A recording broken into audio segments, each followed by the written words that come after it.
Sneakers and Cleats, the podcast. Addicted to love. Well, welcome back to the Might Sneakers as Cleats well face podcast. It is Monday, September 8th. I'm just going to keep going through the conversation. This is episode 224. I'm Matt Roy, Chuck McTinnick, Don Harris, Bob, Luis. Got the whole gang. Hola. Hola. ¿Cómo estás? Bien, bien. ¿Y tú? Muy bien.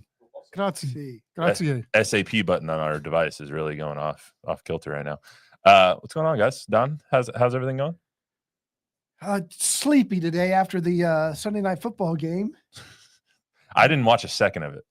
Really? Actually, sorry. I watched the first drive. I was doing mornings today. We were here till 1 a.m. I got up at 2:30, so I feel you.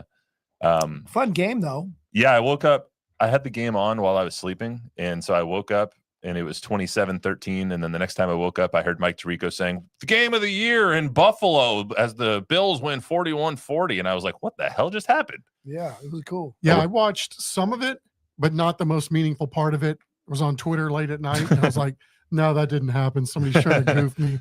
Sure enough, it happened. Trying to pull one over? Yeah. Hey, Luis, can you change the super down there? Formerly known as Twitter. Yeah, or X, formerly known as Twitter. By the way, and I know you guys want to get into this today, but in popularity of the NFL, I was listening to a radio show this morning, and they were talking about the excitement level being lower in Dallas for Cowboys than they can remember, and it's because they've lost for 31 years, haven't really been in the playoffs. Where in Philadelphia, they were so excited about the kickoff of the season.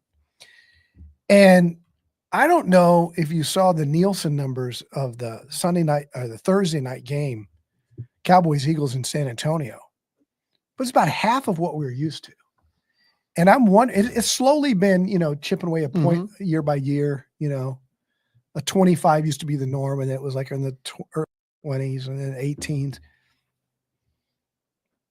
Do you think it's just general people are watching less television, or do you think Cowboy fans are souring on the team so much that because we used to say it's a better story when they lose. Even when they lose, they're just as good a story, and the numbers are just as good. I was shocked to see, and I'm anxious to see what the numbers are around the league all weekend long. Yeah, I mean, it's hard to know what that overall number for the Cowboys was because they had the delay and all that. But yeah, shocking to think season opener against the world champs. But still, 14, 15 rating is nothing to sneeze at in today's day and age. I just think that those numbers are just outdated. Like, I would guarantee you there was 40, 50 million people watching that game on Thursday. But it's not going to be reflective in the numbers because they're outdated on how they are found.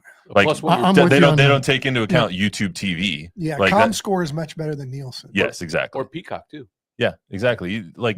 With all the streaming services, and Paramount is how you get your CBS now. And if I'm watching Red Zone, it's not taking into account that. It's just I want to watch other stuff while I watch the Cowboys, So I think Telemundo simulcasting the game too. So yeah, I mean, it's really hard to know. It's hard to know based on the data and the way it's dispersed. Yeah, absolutely. Anyway, let's get into our rundown here. So remember to download, rate, review, subscribe to the News 4 Fox SA YouTube channels, and get us on your favorite podcast app. It helps us out a lot. We're going to talk a lot about football today.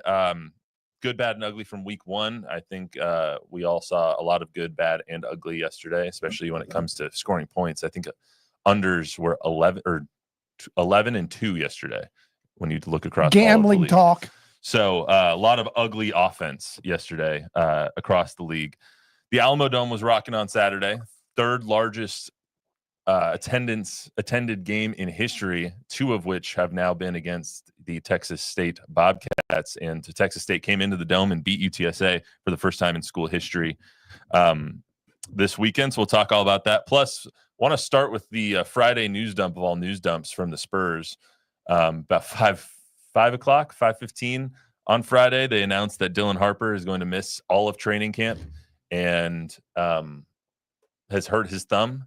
He tore a ligament in his shooting thumb and had surgery on Friday, injured it on Wednesday in a scrimmage. So talk all about that. Want to ask you guys first, 224 area code, anybody know? 224 is it's the little brother to 312. Chicago area. There you go. I was just waiting for you to say it. Yeah, Chicago. It's kind of like San Antonio has the 512 and the 2 and the. Well, 512 is mostly Austin, isn't it? Yeah. It's a breaking the 8 number. When I was a kid, ours was 512. Oh, really? And then 830 became like used to be Kerrville, and that kind of got into Bernie, and now it's kind of. Yeah, 830 is Bernie area. All of them. All right, let's get to the Dylan Harper stuff. So, kind of a surprising news since this is kind of the off time of not really paying attention to too much basketball. We get the update from Shams, who tweets it out about 2 minutes before the Spurs put it out. Take that for what you will. Dylan Harper was having a workout on Wednesday, hurt his thumb, had surgery on Friday for the torn ligament in his left thumb, which is his shooting hand. Since he's one of that 10% in America who is left-handed, he will be out for all of training camp, pretty much. Possibly be out to start the season. Don, anything else you can tell us? What do you want to give us your thoughts? They came back. Some of the young guys have been in the gym, but they decided as a group to come back and play 5-on-5 last week. I think it started last Tuesday, and so the second day. I think I picked up your phone by accident. Dude, you got a burner phone. Yeah, how many phones we got here? Yeah. Don looked it up. Cheated. Don looked up the area code. Yeah. I was Damn. Got all right. Full disclosure, you got the answer right. Whatever it takes. Man. You're not cheating. You're not trying. That's right. So they came back last Tuesday. Cheater. And Wednesday, second day of 5-on-5, he breaks his thumb or dislocates it, whatever they tore ligament. But here's the takeaway: better that happens now than later, right? Rookie, it's not good for a rookie because rookies have a learning curve anyway. The good news is that from what I'm told, Wemby looks fantastic, and the MVP in these open gyms is Stephon Castle, who I was told looks like he's ready to be an all-star. So for what that's worth. But Wemby looks good, coming back from all that time off. I guess we just kind of thought he would, but I was a little concerned because he's been everywhere but in a gym, it seems. Yeah, he's all over the place. But apparently he's ready to go. He's in shape and playing well. Chuck, any worry about Dylan Harper and Dylan's shooting hand? No, it's not a knee, so that's the good thing, right? True. I mean, you can still go through the motions at training camp, even if your hand's in a sling or in a splint or whatever it is. So, there can be worse problems to have as we sit here September, the first week of September, second week, whatever it is. Too many hand injuries for the Spurs between between Fox's pinky and Dylan Harper's thumb. We just don't want to see all that. I am a little. I mean, it's probably nothing, but it does worry me and it would worry me if I was a Spurs fan that this is now his second injury. If we count the minor groin strain in summer league, maybe they were just saying that to hold him out of a certain amount of games or shutting him down in summer league. Can take that for what you will, but it is his second injury since he's been drafted in the last 6 months. So it's or 4 months. So it's a little concerning in that case. Could be, you never know. It could be just a fluke. Yeah, I mean, he may be injury prone. He may just be a fluke injury. Yeah, I mean, he's a young guy, so some of this for him is figuring out, and for the Spurs to figure out how to build him up, right? He's still growing in a lot of ways, mentally and physically. So, yeah, I think you can read a little too much of this during the summertime. And fingers and hand injuries on basketball players, man, that's Tuesday. Yeah. It's a good thing, though, that in San Antonio, we have Dr. Green, who is the author of Dr. Green's book of hand surgery. He is he wrote the book that every kid, he literally wrote the book that every doctor who goes to medical school who wants to perform hand surgeries, that's the textbook. And I'm sure he's probably not performing the surgeries in San Antonio, but I don't even know if he's practicing anymore, but his practice is right here over on Spurs Lane. I'm not concerned about the injury. If he misses a game or two, that would suck because that was the big draw on opening night, was in Dallas 1 versus 2 opening picks against each other, or top picks against each other. What I am concerned though is that all the time he's going to miss in training camp is now time that they're going to have to tack on to getting to know everybody on the floor and getting to know how to play together during the season. And you don't want to see those growing pains during the season. You want to work some of those out in the preseason. And we already have De'Aaron Fox and Steph Castle and Wemby learning how to play together, because all of those guys didn't really get on the court very much together last year. Now you add in Dylan Harper, who's another piece to this puzzle, and you're not going to get to work out some of those kinks before the season now, which is unfortunate. True that, but I mean, some of this is they're all playing basketball together and they're learning some of that stuff now before they even get to camp. So you don't know how far along he was in that process, but it is tough for all players in the NBA when you come in as a rookie, right? You have to learn the lay of the land. You have to learn to play well with the others that are put in with you. So, you're right. There's very few positives you can take away when you think about somebody missing time away or valuable time, optimum time with the others on your team. Yeah, let's get to a little bit of football here. Texas State beats UTSA 43-36 in the Alamodome. It's the Bobcats' first win in the Alamodome against UTSA. Obviously, they won last year as well. That one was in San Marcos. Thoughts on the I-35 showdown as a game, and before we get to a little bit of what GJ and Coach Traylor said? My takeaway, I watched the whole game, was I think to outsiders or those who don't pay attention much, you go, oh man, UTSA is losing at Texas State. I got a couple of texts like that. And my takeaway is don't sleep on Texas State. That's not an indictment on UTSA. That's a good football team. That's a really good football team. And UTSA can still go on to have a really good season. Texas State has put together themselves a roster. They're big up front. Mm-hmm. They're physical. I don't think they have the skill guys. The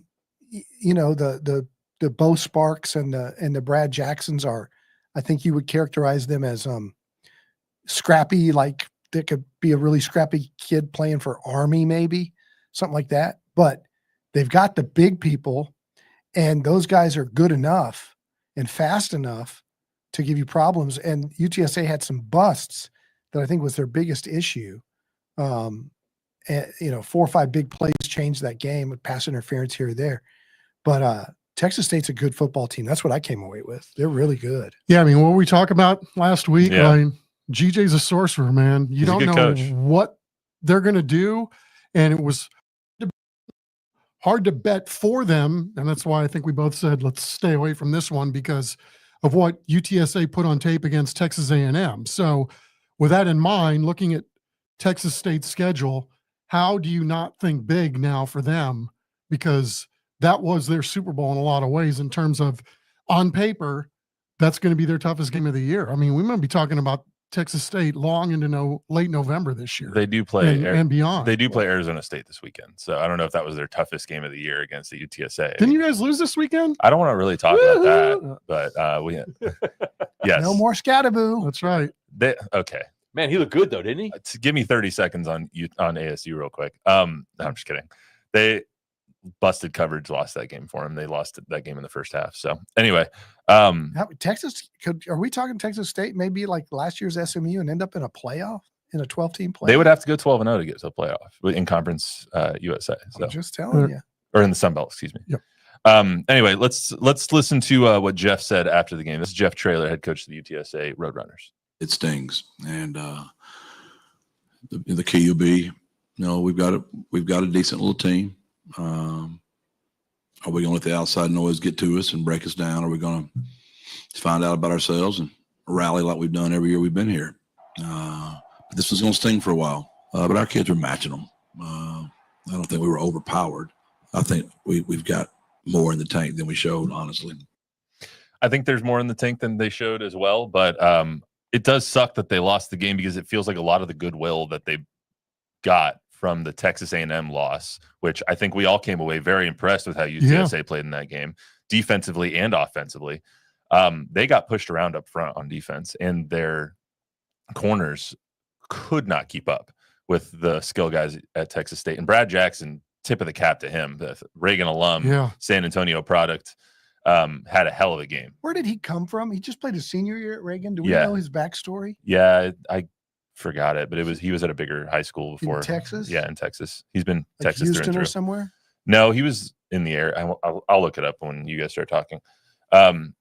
What I thought fascinating about Brad Jackson was even last year when GJ was talking about his quarterbacks, unasked, he was talking about Brad Jackson.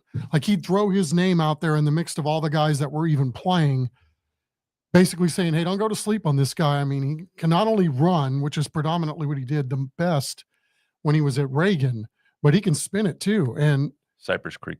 there were a couple of really remarkable runs that he had, like foot in the ground stuff that didn't look like your average quarterback when he was getting upfield. So, I mean, that's a hell of a game to put on tape as a redshirt freshman to come out of nowhere and basically take the world by storm like they did in that game. I mean, if you'd have told me that game was going to be a shootout like that, there's no way I would ever thought the over-under was 65.5, 64.5. So I would have believed it was going to be a shootout. And at least that was the general perception of it. But the way that UTSA got just torched on the back end, anytime they needed a stop, they couldn't get one. Anytime UTSA scored, Texas State came out and tossed another touchdown or tossed a 50-yard gain. There was no moment in that game where I was like, I feel really confident UTSA is going to win. There was no moment.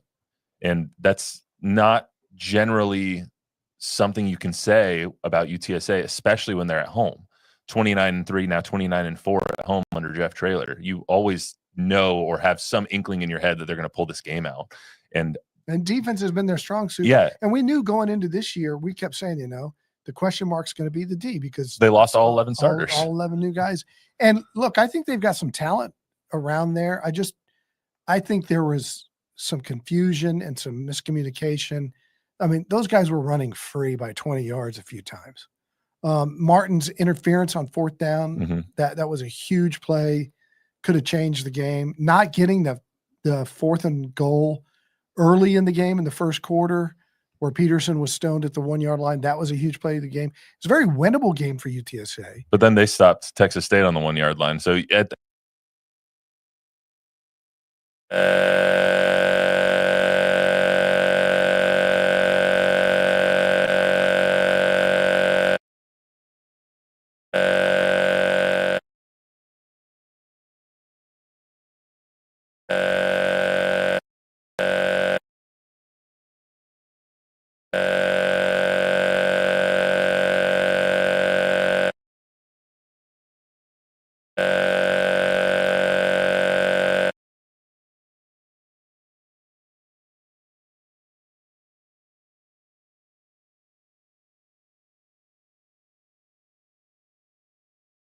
He's one of the toughest competitors I've been around. His character, and those are all, intangible things. I'm talking about his physical ability to be able to throw and run and all that, all the off the field stuff, and he's just an unbelievable person. And Texas State should be proud to have someone like that be the face of the program. I'll tell you what, Jackson made an NFL throw. At least one, if not a couple NFL throws in that game. But the one where he's stepping up in the pocket, two guys are rushing him in his face, and then off platform tosses it 55 yards in the air on a dime into the bread basket of the guy running down the right sideline was one of the best throws I've seen from a local quarterback. Very impressive. It was a dot, and he put that thing on a rope. So that was one of the most impressive things I saw in that entire game. Yeah, his grit, his competitiveness, you could tell. I mean, he's one of those guys you want on your team. He reminded me of that Army quarterback from last year. Oh, Bryson Daly? Yeah. Yeah. Somebody, who was it the other day? Somebody was like, oh, Army's dead without Bryson Daly. I was like, yeah, maybe. Plus, then the local guy got hurt. Coleman, or Dwayne Coleman, is that his name? Something like that. Dwayne? Anyway, yeah, something like that. Anyway. Kid from Roosevelt. Right. That's who I'm talking about. All right, let's get to the NFL here.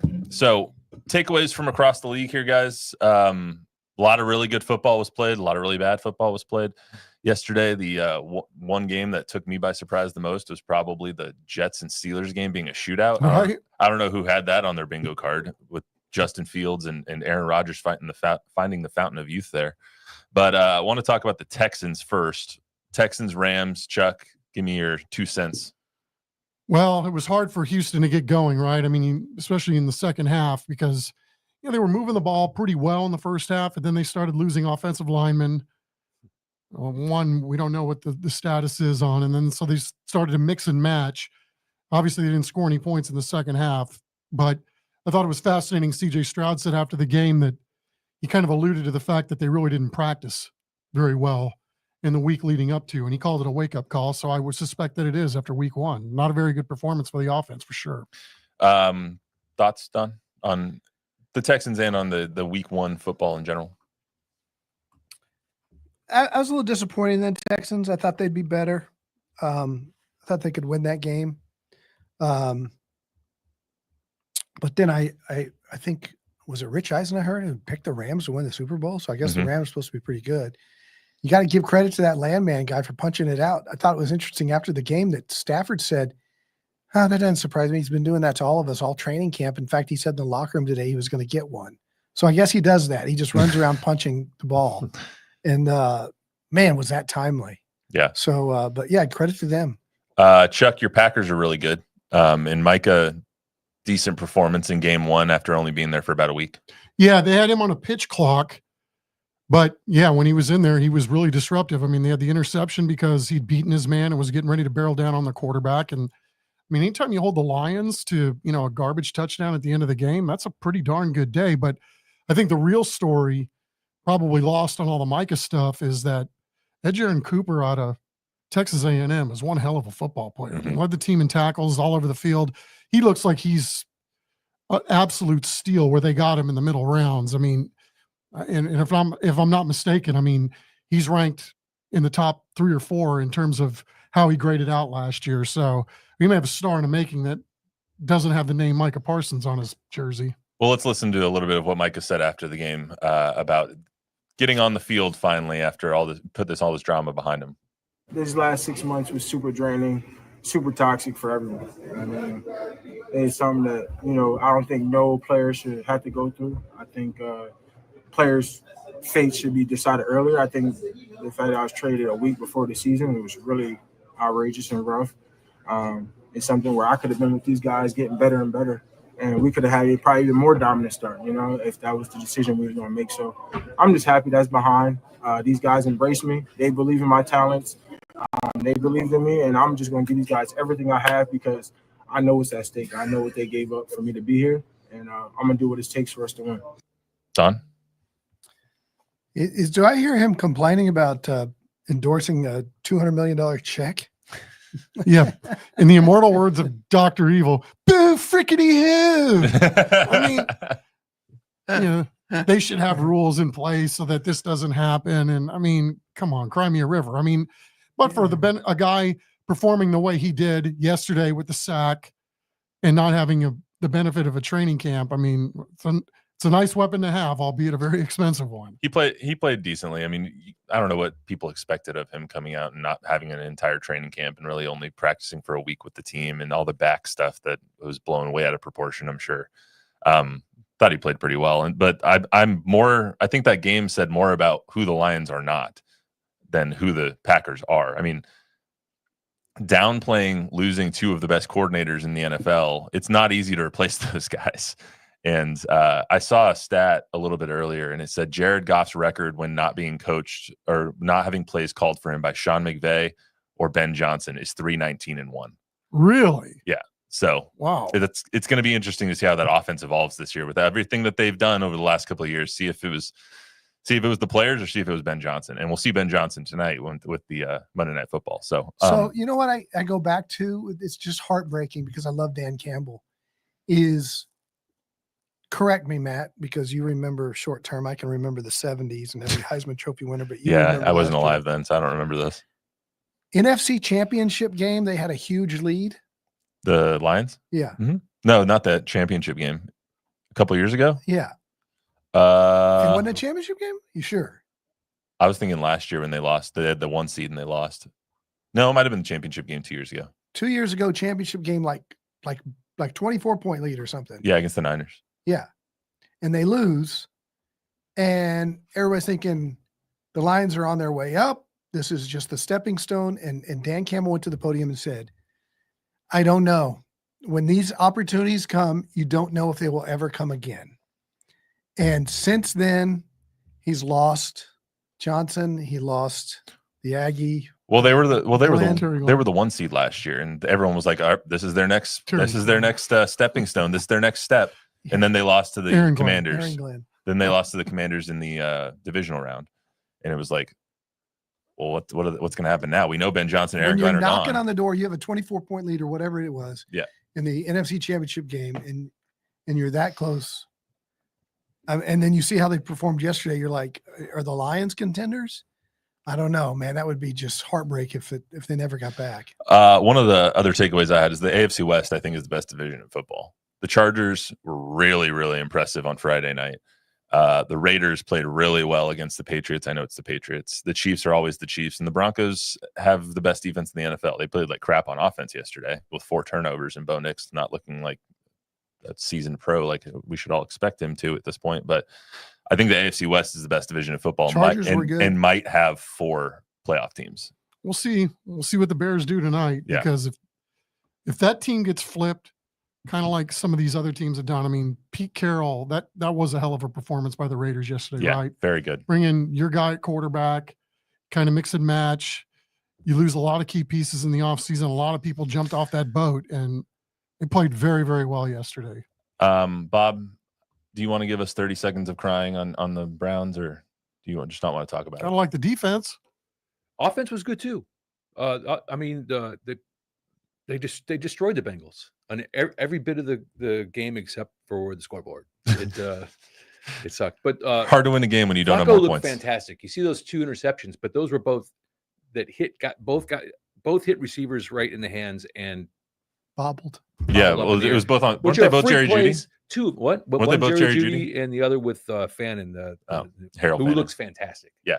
That guy looks. Well, really that's the reason that he caught the most balls in Division I history in one season.